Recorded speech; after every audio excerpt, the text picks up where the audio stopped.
நம்பலன்னு சொன்னா நீங்க சொல்லாத பத்தி நாங்க பேச மாட்டோம். அப்படி நம்புறீங்க என்று சொன்ன நம்ப தான் செய்கிறீர்கள். நம்புறீர்கள் என்று சொன்னால் நம்ம கேட்கிற கேள்வி என்ன? இவருடைய அந்த கேள்விக்கும் அல்லாஹ்வுடைய கேள்விக்கும் உள்ள வித்தியாசம் என்ன? வித்தியாசம் எல்லாத்துக்கும் வித்தியாசம் சொன்னீங்கல்ல. நீங்க என்ன செய்யணும்? அல்லாஹ் எந்த எல்லையும் இல்லாம கேட்பான். அவுலியாங்கிறது தமிழ்நாட்டு அவுலியா தமிழ்நாட்டில் மட்டும் கேட்பாரு. மதுரை ஜில்லா அவுலியா மதுரைக்கு உள்ளவங்க கேட்டா கேட்பாரு. அல்ல அந்த ஊர்ல உள்ளவங்க கேட்டா தான் கேட்பாரு. அல்லது பகல்ல தான் அந்த அவுலியா கேட்பாரு. ராத்திரில கேட்கிற அவுலியா அந்த அவுலியாவுக்கு சக்தி இல்ல. இந்த டெசிபல்ல இருந்தா தான் அவர் கேட்பாரு. இதுக்கு மேல கூடனா அவ்வளவு கேட்காது. ஒரு நேரத்தில் எத்தனை வேண்டாம் நல்லா கேட்பான். இவர் ஒரு 200 300 கேட்பாரு. இப்படின்னு என்ன செய்யணும்? அந்த எல்லை என்ன டிஃபரெண்ட் வேணும்ல. நாங்க அல்லாஹ் போல ஆகலாகலன்னு சொல்லிவிட்டு ஆக்கிட்டு இருந்தா அல்லாஹ் போல ஆக்கிக்கிட்டு இங்க இருந்து கேட்கறீங்க, அங்க இருந்து கேட்கறீங்க, எங்க இருந்து கேட்கறீங்க, ராத்திரிலையும் கேட்கறீங்க, பகல்லையும் கேட்கறீங்க. ஒரு நேரத்துல ஒரு ஆளை 1,00,000 பேர் கூப்பிடுறான். அப்ப இந்த 1,00,000 பேர் அங்கங்க இருந்து பல தோரணத்து பல சத்தத்துல பல மொழிகள்ல பல தோரணைகள் அவன் கூப்பிட்டுக்கிட்டு இருக்கிறான். அம்புட்டு விளங்கும் நினைச்சுதான் அவன் கூப்பிடுகிறான். அப்ப நீங்க என்ன செய்யணும்? அவர் கேட்கறது அல்லாஹ் போல இல்லைன்னு சொன்னா நீங்க விளக்கணும். அல்லாஹ் அல்லாஹ்வுடைய இந்த மாதிரி உள்ளது, இவர் கேட்கறது அதோட இவ்வளவு குறைய, இவ்வளவுதான் கேட்பாரு, இதுக்கு மேல எல்லாம் கேட்க மாட்டாரு. அது ஒட்டுமொத்த 19 சொல்லக்கூடாது. ஒரு ஆளுக்கும் சொல்லணும். ஆளுக்கு வித்தியாசமா அல்லாஹ் கொடுத்திருக்கான்னு ஒண்ணு சொன்னீங்க. அப்ப நீங்க என்ன செய்யணும்னா ரசூல் ஸல்லல்லாஹு அலைஹி வஸல்லம் அனைத்தையும் கேட்பாங்கல்ல, அதுக்குரிய எல்லை என்ன? அப்துல் காதர் ஜிலானிக்கு உள்ள எல்லை என்ன? அஜ்மீர் காஜாவுடைய எல்லை என்ன? நாகூர் அப்துல் காதருடைய எல்லை என்ன? ஏர்வாடி இப்ராஹிமுடைய எல்லை அவர் எவ்வளவு கேட்பாரு? இவர் 200, அவர் 100, அவர் 50. என்ன தனித்தனியாக தான் நல்லா கொடுக்கணும், ஒட்டுமொத்தமா கொடுக்க மாட்டா. நீங்க ஒத்துக்கிட்டீங்க. ஒரு ஆளு தனித்தனியாக தான் கொடுப்பான், ஒரு ஆள் கூட கொடுப்பான், ஒரு ஆள் குறைய கொடுப்பாங்கிறீங்க. அப்ப நீங்க என்ன செய்யணும்? எப்ப இந்த வாதத்தில் நீங்க உண்மையாளர்களா இருப்பீங்க? இதை நீங்க நிரூபிக்கணும். எப்படி காட்டணும்? ஆமா, அந்த கேட்கக்கூடிய தன்மையை அல்லாஹ் கொடுத்திருக்கிறான். அவனுக்கு மாதிரி கொடுக்கல, கொஞ்சம் டிஃபரெண்டா தான் கொடுத்திருக்கிறான். இன்னென்ன டிஃபரெண்ட்? அது என்ன செய்யணும்? நீங்க அப்ப சொல்லி மக்களுக்கு விளக்கணும். மக்களை நீங்க கேட்கும்போது பாத்துக்கிறங்க, ஒரு லிஸ்ட் டைம் போட்டுக்கிறங்க. நீங்க எல்லாரும் ஒரு நேரத்தில் கேட்காதீங்க, ஒரு ஊருக்கு ஒரு நேரத்தை போட்டுக்கிறங்க. அதுல கியூல ஆட்களை நிப்பாட்டி வச்சுக்கிறங்க, ஒவ்வொருத்தரா கேட்க சொல்லுங்க. அப்படி எல்லாம் நீங்க என்ன செய்யணும்? முதல்ல அவங்களுக்கு கொடுத்துருக்காங்கிற ஆதாரத்தை வச்சுப்புட்டு அது கூட நீங்க லிஸ்ட் போட்டு விட்டுறாதீங்க. எங்களுக்கு எப்படி வேணும்னு கேட்டா இந்த கேட்கிற பாக்குற சக்தியை இன்னொரு கொடுத்து விட்டான் லிஸ்ட் எங்களுக்கு தரணும். ஏன்னா 19 கொடுக்க முடியாது. இன்னும் அனைத்தையும் அல்லாஹ் கேட்கிற மாதிரி கேட்கக்கூடிய ஆற்றல் இன்னும் ஆட்களுக்கு இருக்கிறது, இந்த அருக்கு ஆதாரம் என்று அந்த ஆதாரத்தை காட்டிவிட்டு அவர் கேட்கறதுக்கு அல்லாஹ் கேட்கறதுக்கு உள்ள வித்தியாசம் என்ன என்பதற்கு லிமிட்டை போட்டுட்டு அந்த லிமிட்டுக்கு ஆதாரம் வேணும். லிமிட் நீங்களே போடக்கூடாது. அந்த லிமிட்டுக்கு என்ன செய்யணும்? இவருக்கு ஏன் 200 சொன்னோம் தெரியுமா? அதுக்கு இந்த இருக்கு ஆதாரம். இவருக்கு ஏன் 100 சொன்னோம் தெரியுமா? இந்த இருக்கு ஆதாரம். அப்படிலாம் காட்டல என்று சொன்னா நீங்களே என்ன சொல்றீங்க? அவர் அல்லாஹ் போலதான் இவர் கேட்கிறாரு. அதான் உண்மை. அல்லாஹ் போல கேட்கல என்று வாயில் சொல்கிறீர்கள். அல்லாஹ் போல கேட்க அந்த அல்லாஹ்வுடைய கேட்கிற தன்மை அப்படி ஒரு மனுஷனுக்கு கொண்டு கொடுக்கிறோமே, இதுக்கு போய் நிறைய சிறுக்கு எவ்வளவு பயங்கரமான விளைவுலாம் சொன்னீங்க. பகிரங்க நரகமா போயிரும், நிரந்தர நரகமா போயிரும், சொர்க்கம் ஹராமாயி போயிரும், லுல்முன் அலீம் மகத்தான ஒரு அநியாயம். அப்படி எல்லாம் சொன்ன ஒரு காரியமா இருக்கும் பொழுது அதை நம்ம செஞ்சு நரகத்துக்கு போறதுக்கு அந்த தீன்ல இருக்கிறோம். மறுமையில வெற்றி பெறதுக்கு இருக்கிறோமா? அல்லாஹ் பிடிச்சு கேட்டா என்னைய போல எதுவும் இல்லைன்னு கேட்பானே. அப்ப நீங்க ஆதாரத்தை வச்சு சொல்லுங்க. ஆதாரத்தை வச்சு எதுக்கெல்லாம் ஆதாரம் வேணும்? தெளிவா வேணும். அல்லாஹ்வுடைய கேட்கறதுக்கும் இவங்களுடைய கேட்கறதுக்கும் டிஃபரெண்ட் என்ன? இந்த கேட்கிற பாக்குற சக்தி அல்லாஹ் தன் மாதிரியே எல்லாத்துக்கும் கொடுத்து விட்டான் என்பதற்கு ஆதாரம். யார் யாரு கொடுத்திருக்கிறான், எவ்வளவு கொடுத்திருக்கிறான், அதுக்கெல்லாம் என்ன செய்யணும்? நீங்க ஆதாரத்தை காட்டிட்டு அதை நீங்க விளக்கணும், அதுல விவாதம் பண்ணணும். நீங்களே யார் அதிகாரம் கொடுத்தா யார் அதிகாரம் கொடுத்தான்னு ஒரு வார்த்தை அடிக்கடி பயன்படுத்துறீங்க. உங்களுக்கு தான் அது பொருந்தும். நீங்களா சொந்தமா தான் என்ன செய்றீங்க? நீங்களா சொல்லி கொண்டு யார் அதிகாரம் கொடுத்தான்னு கேட்கிறீங்க. நீங்க தான் அதிகாரம் கொடுக்காத விஷயங்களை எல்லாம் நீங்க எடுத்துக்கிட்டு இருக்கிறீங்க. அப்ப நாம கேட்கறது தெளிவாக புரிந்து கொள்ள வேண்டும். இந்த லைஸ கமிஸ்லிஹி ஷைஉன் என்ற அந்த வசனம் நாம் கேட்பதற்கு நாம் பார்ப்பதற்கு முரண் இல்லை. ஏன்? நாம யாருமே அவனை போல கேட்கிறோம் என்று நாங்கள் நினைக்கல. நாங்கள் யாருமே அவனை போல பார்க்கிறோம் என்று நினைக்கவில்லை. நீங்க இறந்தவர்கள் அவனை போல பார்க்கிறார்கள் நினைக்கிறீர்கள், இறந்தவர்கள் அவனை போல கேட்கிறார்கள் நினைக்கிறீர்கள். இந்த அவனை போல கேட்கிற நினைக்கிறது தான் சிறுக்கு வருதே தவிர அவனை போல் இல்லாமல் கேட்டால் சிறுக்கு வராது.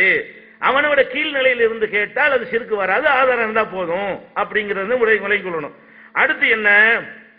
சில விஷயங்களை, அது இந்த தலைப்புக்கு தேவையற்ற விஷயங்கள் தான் இருந்தாலும் ரசூல் ஸல்லல்லாஹு அலைஹி வஸல்லத்துக்கு சில ஆற்றல் அல்லாஹ் கொடுத்தான் என்று நீங்க காட்டினீங்க. அதெல்லாம் ஹதீசுகள் இருக்குது. அற்புத மோஜிசாங்கிற முறையில் மறைவான சில விஷயங்களை ரசூல் ஸல்லல்லாஹு அலைஹி வஸல்லம் அறிவித்து கொடுத்திருக்கிறார்கள். அது மாதிரி அந்த அரசை எடுத்துட்டு வர்றது, எங்கேயே இருக்கிற ஒரு அரசை ஒரு சின்ன ஒரு நல்லடியாரோ போய் எடுத்துட்டு வந்திருக்குது, அந்த அளவுக்கு ஆற்றல்லாம் இருக்குது, அந்த மாதிரி எல்லாம் சிலதை வந்து நீங்க எடுத்து காட்டுறீங்க. இதெல்லாம் நீங்க எடுத்துக்க அல்லாவே சொல்ற, நீங்க என்ன தனியா எடுத்து காட்டுறது? குர்ஆன்ல இருக்கிறது யாரு மறுப்பா? அல்லாஹ்வுடைய ரசூல் சொல்றது யாரு மறுப்பாங்க? இதெல்லாம் உண்டு. ஆனா இதுக்கு மேல 1000 மடங்கு இதெல்லாம் இல்லைங்கிறதுக்கு ஆதாரம் இருக்குது. ரசூல் ஸல்லல்லாஹு அலைஹி வஸல்லம் மறைவானது ஒன்னு சொன்னாங்கங்கறீங்க, சொல்லாத மறைவானவை 1000. பல சந்தர்ப்பத்தில் எனக்கு தெரியாது, தப்பு தப்பா ரசூல் ஸல்லல்லாஹு அலைஹி வஸல்லம் முடிவெடுத்து அது மாறின விஷயங்கள், அது மாதிரி நிறைய லிஸ்டுகள்லாம் இருக்கிறது. அப்ப நபிகள் நாயகம் ஸல்லல்லாஹு அலைஹி வஸல்லத்துக்கு சிலதை காட்டினான் என்றால் அதை யாரும் மறுக்க கூடாது. நாங்கள் மறுக்க மாட்டோம். நாங்க மூஜிசா மறுக்கக்கூடிய கூட்டம் கிடையாது. மூஜிசாவை மறுத்தான்னு சொன்னா அவன் முஸ்லிமா இருக்க முடியாது. நபிகள் நாயகம் ஸல்லல்லாஹு அலைஹி வஸல்லத்துக்கு எதை அல்லாஹ் கொடுத்ததா சொல்றானோ அது மட்டும் கொடுத்தான், அவர்களுக்கு மட்டும் கொடுத்தான் என்று நாங்க நம்புறோம். நீங்கள் சொன்ன மாதிரி அதுக்கு எதிராக, அது பின்னாடி நான் பட்டியல் போடுறேன், நேரம் குறைவா இருக்கிறது. அப்ப நபிகள் நாயகம் ஸல்லல்லாஹு அலைஹி வஸல்லம் அவர்களுக்கு வந்து இந்த தன்மை, எந்த தன்மை? மறைவானது அறியக்கூடிய தன்மை, உள்ளத்தில் உள்ள அறியக்கூடிய தன்மை கிடையவே கிடையவே கிடையாது. அந்த 1 அந்த 2 அந்த 3 அல்லாஹ் காட்டி கொடுத்தான் என்று வருது. எதுக்கு ஆதாரம் கிடைக்குது? அது தவிர மற்ற எல்லா 63 வருஷ வாழ்க்கையிலையும், 40 கழிச்சிட்டு நபியா இருக்கிற எடுத்துக்கொண்டால் 23 வருஷ வாழ்க்கையிலையும் மனிதருடைய தன்மை பெற்றுத்தான் இருந்தார்கள். அல்லாஹ் கேட்கிற மாதிரி அவன் கேட்டது கிடையாது.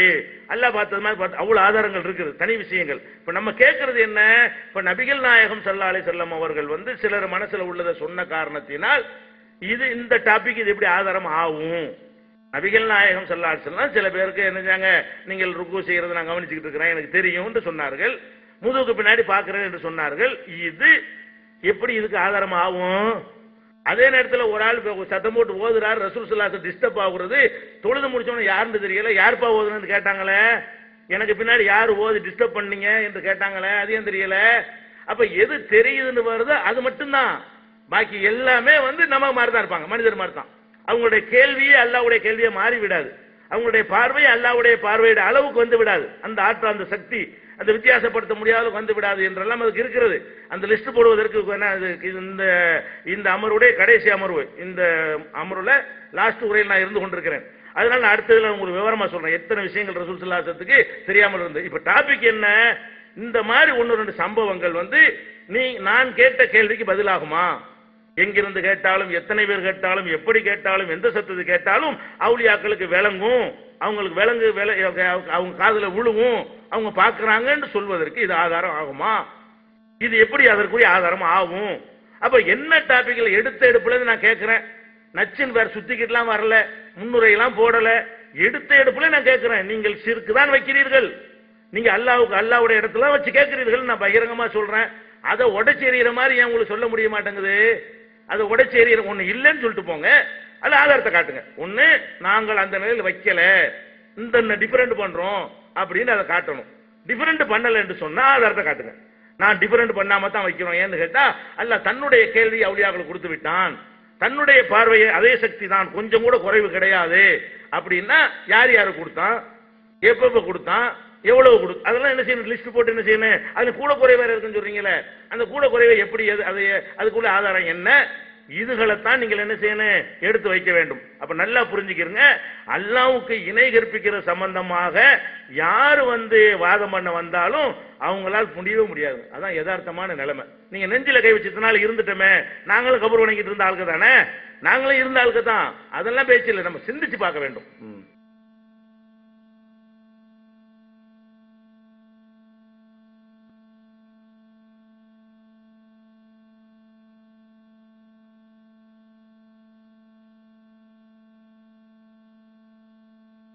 மாணவர்களே,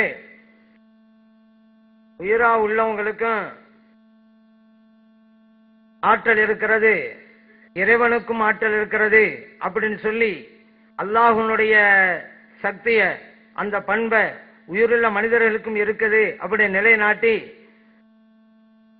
தமிழ்நாடு தௌஹீத் ஜமாத்துக்காரவங்க பக்கா ஷிர்கிலே இருக்கிறாங்க அப்படிங்கறத நிரூபிச்சிருக்கிறாங்க அவங்களுடைய பேச்சின் மூலமாக. அதே போல நம்முடைய வசனங்களுக்கெல்லாம் சரியான விளக்கம் கொடுக்காம அதன் மூலமும் அவங்க ஷிர்க் செய்யறாங்க, இணை வைக்கிறாங்க அப்படிங்கறத இங்க ஒப்புக்கொண்டிருக்கிறாங்க. மேலும் நபிகள் நாயகம் ஸல்லல்லாஹு அலைஹி வஸல்லம் நம்முடைய உயிர் மேல நம்ம மதிக்கிறோம், அவங்க தப்பு தப்பாக சொன்னாங்க, நபிகள் நாயகம்